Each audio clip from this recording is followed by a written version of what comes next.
एक गांव में जसवंत नाम का जमींदार रहता था। वह बहुत लालची और बेईमान था। जसवंत गरीब किसानों को बहला फुसला कर पहले ठेके में काम करवाता और बाद में किसानों से ही शर्त रखता। जसवंत अहंकारी भी था। उसे खुद के पैसों पर बहुत घमंड था। एक दिन जमींदार अपने नौकर से बोला, इन गरीब किसानों की भी क्या जिंदगी है। बस 2 वक्त की रोटी के लिए दिन भर काम करते रहते हैं और बाद में 2 वक्त की रोटी के लिए तरसते रहते हैं। और हमें देखो, हम बस इन्हें आदेश देते हैं और समय आने पर सारी फसल हमारे गोदामों में भर जाती है और यह किसान हमारे आगे जी हजूरी करते रहते हैं और हमारा हर काम करते हैं। इसे कहते हैं जमींदार जसवंत का दिमाग। नौकर ने कहा, हाँ मालिक, आप तो यहाँ के जमींदार हो और सभी किसानों को अपनी मुट्ठी में रखते हो। इनकी मेहनत का फायदा उठाना आप भली भांति जानते हो। मालिक, पूरे गांव पर आपका ही राज है। आपकी मर्जी के बिना यहाँ एक पत्ता भी नहीं हिलता। जमींदार खुश होते हुए बोला, हाँ, यहाँ का राजा तो हूँ मैं। जमींदार अभी अपने नौकर से बात कर ही रहा था कि तभी उसके पास मोहन नाम का एक गरीब किसान आता है और जमींदार से कहता है, मालिक, मैंने सुना है कि आप गरीब किसानों को ज़मीन ठेके पर देते हैं। हाँ भाई, तुमने बिल्कुल ठीक सुना है। मैं अपनी ज़मीन ठेके पर देता हूँ। मालिक, तो आप मुझे भी अपनी ज़मीन ठेके पर दे दीजिए। मैं भी आपकी ज़मीन पर 1 साल के लिए ठेके पर काम करना चाहता हूँ। मेरा नाम मोहन है और मैं पास के ही गांव में रहता हूँ। हाँ ठीक है मोहन, मैं तुम्हें अपनी ज़मीन ठेके पर दे दूँगा, पर इसके लिए मेरी कुछ शर्तें हैं। ठीक है मालिक, बताइए आपकी क्या शर्त है। शर्त यह है कि तुम्हें मेरी ज़मीन पर काम करना होगा और 1 साल के बाद उस ज़मीन पर जो भी फसल होगी उसका आधा हिस्सा तुम्हारा होगा और आधा हिस्सा मेरा होगा। ठीक है मालिक, मुझे आपकी शर्त मंजूर है। जमींदार से ज़मीन की कागजी कार्रवाई करने के बाद मोहन वहां से अपने घर चला जाता है और अगले दिन खेती करने के लिए उस खेत में पहुंच जाता है। मोहन सोचता है, चलो, जमींदार साहब से ज़मीन तो मिल गई है, अब इसमें खेती करना शुरू कर देता हूँ। उम्मीद है इस साल अच्छी फसल होगी। मुझे इस ज़मीन पर बहुत मेहनत करनी होगी, तभी मेरे लिए कुछ बच पाएगा। मोहन उस खेत पर दिन रात कड़ी मेहनत करता है और फसल उगाता है। कुछ महीनों के बाद गेहूं की फसल उगकर तैयार हो जाती है। मोहन गेहूं की फसल की कटाई भी शुरू कर देता है। इस साल तो बहुत अच्छी फसल हुई है। अगर आधी फसल जमींदार साहब भी ले जाएंगे तो मेरे पास कुछ तो बच ही जाएगा। मोहन के उगाए हुए फसलों की खबर जमींदार जसवंत को उसका नौकर दे देता है। सेठ जी, क्या आपको पता है, आज मोहन अपनी फसलों की कटाई कर रहा है। इस साल मोहन ने खेत में बहुत अच्छी फसल उगाई है। उसकी फसल तो बहुत अच्छी लहलहा रही है। अब मोहन ने उसकी कटाई शुरू कर दी है। जमींदार बहुत खुश हो उठता है। अरे, सच में यह तो बहुत अच्छी खबर है कि मोहन आज फसल की कटाई कर रहा है। चलो चल कर देखते हैं। और फिर जमींदार मोहन के पास पहुंच जाता है और मोहन से कहता है, अरे मोहन, फसल तैयार हो गई है। अरे, इस बार तो यह फसल काफ़ी अच्छी लग रही है। हाँ मालिक, इस बार मैंने गेहूं की फसल लगाई है। इतनी अच्छी फसल उगाने के लिए इस बार मैंने इस खेत में अपना जी जान खून पसीना सब लगा दिया है। मैंने दिन रात इस खेत में बहुत मेहनत की है, तब जाकर इतनी अच्छी फसल हुई है। अब तो मैंने कटाई भी शुरू कर दी है। जमींदार बोला, अरे भाई, तुम्हारी मेहनत से कुछ नहीं हुआ है। यह तो मेरी उपजाऊ ज़मीन का कमाल है जो इतनी अच्छी फसल हुई है। तुम्हारी मेहनत हो या ना हो, फसल तो होनी ही थी। मालिक, खेत भले ही उपजाऊ हो मगर उसमें मेहनत नहीं होगी तो फसल कैसे होगी। मैंने बहुत मेहनत की है इस खेत में। ज़्यादा मत बोल मोहन, मेहनत तो किराए के मजदूर भी करते हैं। असली कमाई का हकदार वही है जिसकी ज़मीन है। शर्त के मुताबिक अब जल्दी से मेरे हिस्से की आधी फसल निकाल। मुझे जल्दी जाना है। मुझे और भी काफ़ी काम है। यह कहकर जमींदार मोहन से सारी अच्छी गेहूं की फसल लेकर चला जाता है और खराब फसल मोहन के पास छोड़ देता है, जिसे देखकर मोहन दुखी और निराश हो जाता है। हे भगवान, इतनी कड़ी मेहनत करने के बाद बस इतनी सी फसल मेरे हाथ आई है। हम गरीबों को लोग ऐसे ही लूटते हैं। इतनी कड़ी मेहनत करने के बाद भी हमारे हाथ में कुछ नहीं आता है। हे भगवान, कब मेरी अपनी ज़मीन होगी। मोहन इसी तरह अपनी ज़िंदगी गुजार रहा था। कुछ महीनों के बाद मोहन का बेटा कृष्णा, जो शहर में पढ़ने के लिए गया था, वापस गांव आ जाता है। गांव आने पर जब उसने गांव का नज़ारा देखा तो उसे बहुत दुख हुआ। पिताजी, हमारे गांव का ऐसा हाल क्यों है? गांव के सभी लोग दुखी और परेशान नजर आ रहे हैं। आखिर बात क्या है? मोहन बोला, बेटा, इस गांव में गरीब किसानों की यही किस्मत है। जमींदार जसवंत जैसे लोग हमारी गरीबी का फायदा उठाते हैं। मेहनत हम करते हैं और उसका फल जमींदार जसवंत जैसे लोग खा जाते हैं। हमारे पास ना अपनी ज़मीन है और ना अधिकार। हम गरीब किसान बस मेहनत करते हैं और भूखे रहते हैं। किसानों की यह स्थिति सुनकर कृष्णा बहुत दुखी हो जाता है। पिताजी, आप चिंता मत कीजिए, अब मैं आ गया हूँ। यह अन्याय अब और नहीं चलेगा। जमींदार जसवंत की मनमानी अब और नहीं चलेगी। उसे तो सबक सिखाना ही पड़ेगा। पिताजी, आज से मैं खेती करूंगा और लालची जमींदार को उसी की शर्तों में उसकी चालाकी का जवाब दूंगा। अगले ही दिन कृष्णा जमींदार जसवंत के घर पहुंच जाता है। जमींदार कृष्णा को देखकर बोला, अरे कृष्णा, तुम यहाँ, कहो क्या बात है? कृष्णा बोला, जमींदार जी, अब से पिताजी की जगह मैं खेती करूंगा। मुझे ठेके पर कुछ जमीन चाहिए। जमींदार बोला, अरे ये क्या कह रहे हो तुम? अब तुम खेती करोगे? अरे तुम तो अभी बच्चे हो, तुम्हारे अंदर इतना दम नहीं है। तुम पढ़े लिखे लड़के हो, खेती नहीं कर पाओगे। कृष्णा बोला, नहीं जमींदार जी, आप ऐसा मत बोलिए। मैं पढ़ा लिखा हूँ, लेकिन हूँ तो किसान का बेटा ही ना। खेती करना मुझे अच्छी तरह से आता है। जमींदार बोला, चलो ठीक है, तुम्हारी बात मान लेता हूँ। वैसे भी आजकल काम का क्या रह गया है। सब पढ़ लिख कर ऐसे ही बेरोजगार ही तो घूम रहे हैं ना। कृष्णा बोला, आपका बहुत बहुत धन्यवाद जमींदार जी। जमींदार बोला, अरे धन्यवाद बाद में दे देना, पहले मेरे नियम और शर्तें तो सुन लो। आपकी क्या शर्त है जमींदार जी, बताइए। जमींदार ने सोचा, यह तो बच्चा है, इस बार इसे कुछ ऐसी शर्त बता देता हूँ जिससे कि इसकी सारी फसल मेरी हो जाएगी। वैसे भी इसका पिता मोहन हर साल गेहूं ही लगाता है, तो यह भी गेहूं ही लगाएगा। अच्छा कृष्णा, सुनो, तुम जो भी फसल लगाओगे उसका आधा मैं रखूंगा और आधा हिस्सा तुम रखोगे, लेकिन ऊपर का हिस्सा मैं रखूंगा और नीचे का हिस्सा तुम रखोगे। अगर मेरी यह शर्त मंजूर है तो बोलो। ठीक है जमींदार जी, मुझे आपकी शर्त मंजूर है, ऐसा ही होगा। अगले दिन से कृष्णा खेतों पर काम करना शुरू कर देता है। कृष्णा ने इस बार धान के बदले आलू की फसल लगाई और कुछ महीने बाद फसल तैयार हो गई। आलू की फसल बहुत अच्छी हुई थी। अब कृष्णा खेत से आलू निकालने लग जाता है। फसल की खबर मिलते ही जमींदार कृष्णा के पास आता है। अरे कृष्णा, शर्त तो याद है ना तुम्हें? आधा मेरा और आधा तुम्हारा। कृष्णा ने कहा, हाँ हाँ जमींदार जी, मुझे सब कुछ याद है। आधा आपका और आधा मेरा, और आपने कहा था कि नीचे का हिस्सा मेरा होगा और ऊपर का हिस्सा आपका, तो आप ऊपर का हिस्सा ले सकते हैं। तभी जमींदार का नौकर बोला, अरे मालिक, इसने तो चालाकी कर दी। यह धान का फसल नहीं है, यह तो आलू की फसल है। जमींदार हैरान रह गया और कृष्णा से बोला, अरे यह क्या, इस बार तुमने आलू लगाया है? हाँ मालिक, पिताजी इतने सालों से धान की ही फसल लगा रहे थे, तो मैंने सोचा कि इस बार आलू की फसल लगा देता हूँ।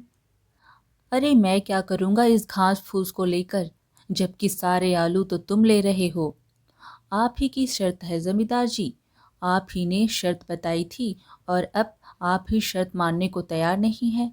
मैं कुछ नहीं जानता, आप अपना ऊपर का हिस्सा ले जाइए। इस तरह कृष्णा ने अपनी चालाकी दिखाते हुए लालची जमींदार को मुंह तोड़ जवाब दिया और सभी आलू लेकर घर आ गया और घास फूस जमींदार के हिस्से छोड़ आया। जमींदार गुस्से में आग बबूला हो रहा था। तभी उसके नौकर ने कहा, मालिक, पूरे गांव में आज तक किसी ने भी आपसे चालाकी दिखाने की हिम्मत नहीं की और यह कृष्णा का बच्चा आपको इतनी आसानी से बेवकूफ बना गया। जमींदार गुस्से में बोला, अरे वह बच्चा मुझे क्या बेवकूफ बनाएगा? आने दो उसे। अगली बार मैं उसे ऐसा सबक सिखाऊंगा कि मुझसे दोबारा उलझने की कोशिश नहीं करेगा। कुछ दिन के बाद कृष्णा दोबारा जमींदार के घर जाता है। जमींदार ने कहा, कहो कृष्णा, क्या चाहिए तुम्हें? कृष्णा बोला, जमींदार जी, आपकी ज़मीन ठेके पर चाहिए थी। जमींदार बोला, ठीक है, मैं तुम्हें अपनी ज़मीन ठेके पर दे दूंगा, पर मेरी इस बार की शर्त भी सुन लो लड़के। इस बार तुम्हारी कोई चालाकी नहीं चलेगी लड़के। इस बार फसल का नीचे का हिस्सा मैं लूंगा और ऊपर का हिस्सा तुम्हारा होगा। बोलो, क्या तुम्हें मेरी यह शर्त मंजूर है? कृष्णा बोला, जी, मुझे आपकी शर्त मंजूर है। इस बार फसल के ऊपर का भाग मेरा ही होगा। इस तरह कृष्णा जमींदार से बात करने के बाद अपने घर आ जाता है। इस बार भी कृष्णा दोबारा खेती करने की तैयारी में जुट जाता है। कृष्णा इस बार गेहूं की खेती करता है। कुछ दिनों बाद गेहूं की फसल काफी अच्छी उगती है। कृष्णा बहुत खुश होता है और सोचता है, अरे वाह, इस बार तो गेहूं की फसल खूब अच्छी लग रही है। मज़ा आ गया। आने दो उस लालची जमींदार को, तब मज़ा चखाता हूँ उसको। कुछ दिन के बाद जमींदार कृष्णा के पास आता है। जैसे ही जमींदार कृष्णा के खेत के पास पहुंचा, गेहूं की फसल देखकर उसका तो दिमाग ही चकरा गया। अरे यह क्या, इस कृष्णा ने तो इस बार गेहूं की फसल लगा दी। यह लड़का तो जितना मैं सोच रहा था उससे कहीं ज्यादा होशियार निकला। तभी कृष्णा आ जाता है। अरे जमींदार जी, कैसे हैं आप? देखिए, इस बार मैंने गेहूं की खेती की है और आपकी शर्त के अनुसार इस फसल का ऊपर का हिस्सा मेरा होगा और नीचे का हिस्सा आपका होगा। इस तरह अपनी चतुराई से कृष्णा ने दोबारा जमींदार को मूर्ख बना दिया और जमींदार एक बार फिर से धोखा खाकर गुस्से से तिलमिला गया। जमींदार का नौकर बोला, अरे सेठ जी, उस लड़के का दिमाग तो देखिए, आप जैसे इतने बड़े चालबाज को उसने फिर से मूर्ख बना दिया।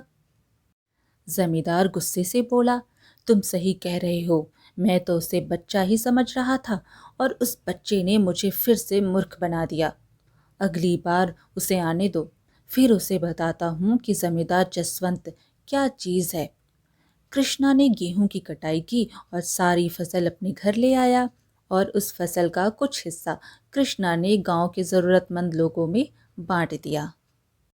कृष्णा और उसका पिता मोहन दोनों ही बहुत खुश थे। कुछ दिनों बाद फिर से फसल उगाने का समय आ गया। कृष्णा ने सोचा, चलो आज उस लालची जमींदार के पास दोबारा मुलाकात करता हूँ और इस साल भी ठेके पर ज़मीन लेकर फसल उगाता हूँ और देखता हूँ इस बार वह जमींदार शर्त में अपना कौन सा खुरापाती दिमाग लगाता है। यह सोचकर कृष्णा उस जमींदार के पास ठेके पर ज़मीन के लिए दोबारा जाता है। जमींदार बोला, अच्छा, तो तुम मुझसे मिलने दोबारा आ गए। देखो बच्चे, ज़्यादा होशियार बनने की कोशिश मत करना। मैं भी जमींदार जसवंत हूँ। कृष्णा बोला, मुझे होशियारी नहीं आती है जमींदार जी, मैं तो एक गरीब किसान का बेटा हूँ। होशियार तो आप लोग हो जो गांव के गरीब किसानों की मजबूरी का फायदा उठा रहे हो। जमींदार को कृष्णा की बात सुनकर गुस्सा आया। अपनी जुबान पर काबू रखो कृष्णा, तुम यह क्या बोल रहे हो? जिस काम के लिए आए हो वह बात करो। यहाँ ज्यादा ज्ञान बांटने की जरूरत नहीं है। कृष्णा बोला, ठीक है जमींदार जी, चलो काम की बात करते हैं। मुझे इस बार भी आपकी ज़मीन ठेके पर चाहिए। बताइए, इस बार आपकी क्या क्या शर्त है? जमींदार बोला, हाँ, शर्त तो है। तू खुद को बड़ा होशियार समझता है ना? बच्ची, चल, इस बार फसल का ऊपर का और नीचे का हिस्सा मेरा होगा और बीच का हिस्सा तेरा होगा। अब बोल, क्या यह शर्त मंजूर है? बिल्कुल मंजूर है जमींदार जी, जैसा आप कहें। चलिए अब मैं चलता हूँ, मुझे फसल उगाने की तैयारी भी करनी है। लालची जमींदार की बात मानकर कृष्णा अपने घर चला जाता है। वह फिर से फसल उगाने की तैयारी में लग जाता है और इस बार वह गन्ने की फसल लगाता है। तभी वहां मोहन आता है। कृष्णा बेटा, इस बार खेत में कौन सी फसल लगाया है? पिताजी, इस बार मैंने गन्ने की खेती की है। फसल काफी अच्छी हुई है। इस बार भी आमदनी अच्छी होगी पिताजी। यह तो बहुत अच्छी बात है बेटा, तुम ऐसे ही मेहनत करते रहो। कुछ दिनों बाद लालची जमींदार और उसका नौकर दोनों कृष्णा के पास आने लगे। नौकर ने जमींदार से कहा, सेठ जी, इस बार तो कृष्णा का दिमाग ही चकरा जाएगा। इस बार आपने शर्त ही ऐसी रखी है, ऊपर का भी हिस्सा आपका, नीचे का भी हिस्सा आपका। जमींदार हंसते हुए बोला, हाँ, तूने बिल्कुल सही कहा। इस बार मैंने अपने दिमाग का उपयोग करके ब्रह्मास्त्र छोड़ा है। अब देखता हूँ वह कृष्णा का बच्चा कैसे बचता है। इस तरह दोनों बातें करते हुए खेत के पास पहुंच जाते हैं और जैसे ही वह खेत के पास पहुंचते हैं तो देखते हैं कि इस बार कृष्णा ने गन्ने की खेती की है। नौकर तुरंत बोल पड़ा, सेठ जी, यह कृष्णा तो आपका भी बाप निकला। देखिए जरा, इसने इस बार कौन सी फसल लगाई है? जमींदार के होश उड़ गए। अरे यह क्या, इसने तो इस बार गन्ने की फसल लगाई है। अब बताओ, ऊपर का और नीचे का हिस्सा मेरा होगा और बीच का हिस्सा उसका होगा। मतलब इस बार भी मेरे हिस्से में घास फूस आनी है। मैं इस बार भी बेवकूफ़ बन गया। नौकर बोला, हाँ, मान गए इस किसान के बच्चे के दिमाग को। तभी कृष्णा वहां आया और बोला, अरे आइए आइए जमींदार जी, कैसे हैं आप? आपस में क्या खुसुर फुसुर कर रहे हैं? जमींदार बोला, अरे वाह, एक तो चोरी ऊपर से सीना जोरी। तुमने मुझे इस बार भी बेवकूफ़ बना दिया। कृष्णा ने कहा, मैं भला आपको क्या बेवकूफ़ बनाऊंगा जमींदार साहब, आप तो दुनिया को बेवकूफ़ बनाते हैं। देखिए, इस बार मैंने गन्ने की फसल लगाई है और आपके शर्त के मुताबिक इस फसल के ऊपर और नीचे का हिस्सा आपका होगा और बीच का हिस्सा मेरा होगा। जमींदार का नौकर बोल पड़ा, अरे ओ किसान के बच्चे, सेठ को ज्यादा होशियारी दिखाने की कोशिश मत कर। बेईमानी और मक्कारी में यह सबके बाप है बाप। यह खेत भी हमारा है और इसमें लगी फसल भी हमारी है। जमींदार अपने नौकर को बोला, अरे बस कर, ज्यादा चिल्लाने की जरूरत नहीं है। शायद यह हमारी ही करनी का फल है।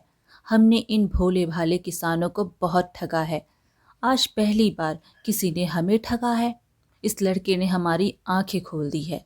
अब मैं समझ चुका हूँ कि बेईमानी का फल हमेशा बेईमानी ही मिलता है।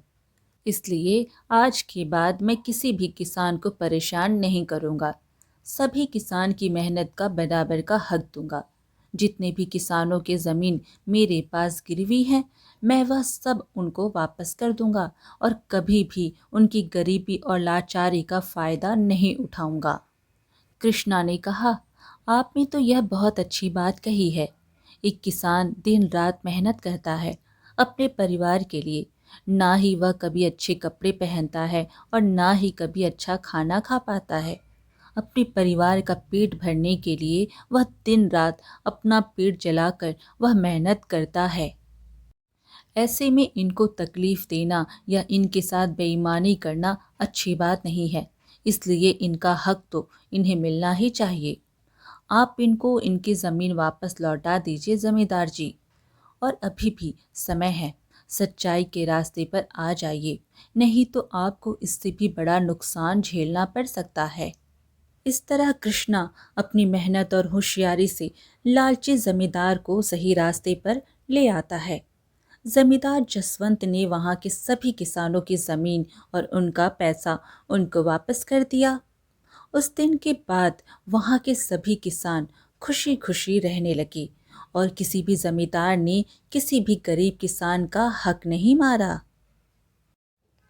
आज की कहानी यहीं पर समाप्त हुई। फिर मिलेंगे एक और कहानी के साथ। कहानी पसंद आए तो लाइक शेयर ज़रूर करें और चैनल को सब्सक्राइब करना बिल्कुल ना भूलें। धन्यवाद।